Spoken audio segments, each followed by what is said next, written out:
Kia ora and welcome. My name is Ellen Rose and this is the Creative Cure to Boredom. I've created this channel to share and explore some inventive approaches to art using everyday materials you can find in your own home. The hope is that it makes the current lockdown and isolation situation just a little bit more bearable. Today we're going to have a look at turning rope to baskets. I hope you enjoy the video and please don't forget to leave any comments or suggestions below. Cheers! So what I'm using is some rope and some twine, and I've created a little spiral to begin with, and I'm just looping 2 rows of that rope together with the twine. So I'm using a tapestry needle, but you can also use, if you don't have a tapestry needle, something like a toothpick, and just tape the twine onto the toothpick. So I'm starting with doing sort of, as I'm going through the different rows, I'm starting with 1 loop into a previous stitch and then 2 loops into the next stitch to help sort of broaden those stitches out as I go in a fairly regular fashion. And then I've changed over the stitching to try wrapping the twine around the rope in sections. So I'm wrapping around the rope 4 times and then I'm stitching it onto that previous piece of rope. And what that will do is it will give some solid blocks of that twine colour and then solid gaps of the rope. And I'll finish this artwork off with that as well. So I'll finish with my final row a solid ring of just twine. So you can't even see the rope on that top row. So now I've come up, so I'm looping the rope on top of itself and sewing it up rather than bringing it out in an ongoing spiral. So that's starting to give me some height, and then once I have a couple rows of that, I'm actually bringing it out on one side and still bringing it up on top of itself on one side. So it's sort of opening out a little bit like a bowl on one side, but it's still going straight up like a glass on the other. And for me and this form, this is going to serve as the front and back of the form.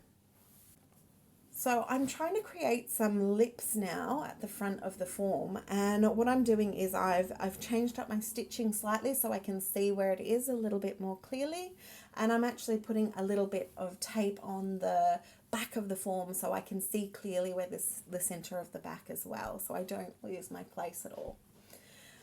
And you can see I'm doing some little loops, and these little loops on the side are going to serve as the ears for my face. So I'm going to add loops to each layer and build these loops up to make them taller.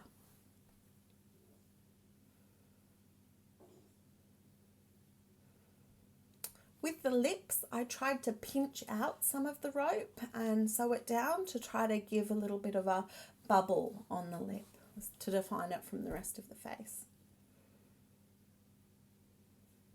And you can see I've started bringing the form out at the back as well, to try to create that sort of bulbous shape at the back of the skull. To create the nose, I've gone out to do a little sort of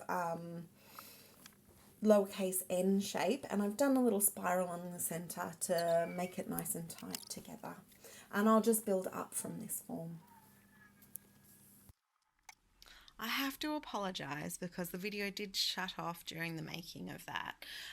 So all I did to finish it off, you can see I brought the head in a little bit, and then I used the same technique that I showed you towards the beginning of the video of wrapping the twine around the rope and then sewing it on. So I have a bit of a solid twine wrapped rope up at the top just to finish it off.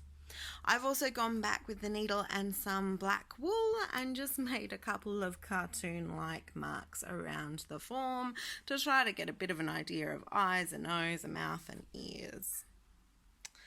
So I have been looking for something to hold my paintbrushes in, and this basket will serve perfectly for that. It's a bit of a quirky one, and certainly he's not realistically human looking. But hey, look, you can sort of see that there's a face there, and it was really fun to make. So you can see where, say, the nose comes out. That's where I've brought that rope out. Where the neck starts, you can see how it goes out to form the chin, and then I later started to bring it out to form the back of the head. You can see it coming out and in a little bit with the lips. I possibly could have done that a little bit more extreme. And the ears, of course, are the looped rope.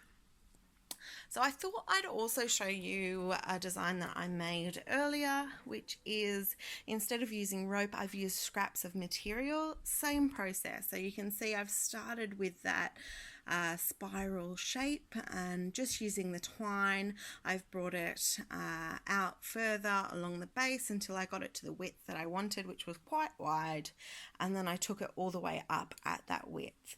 You can see on the top I've done the same again with the top, except instead of connecting it all the way around, I've left these little open loops and they form handles.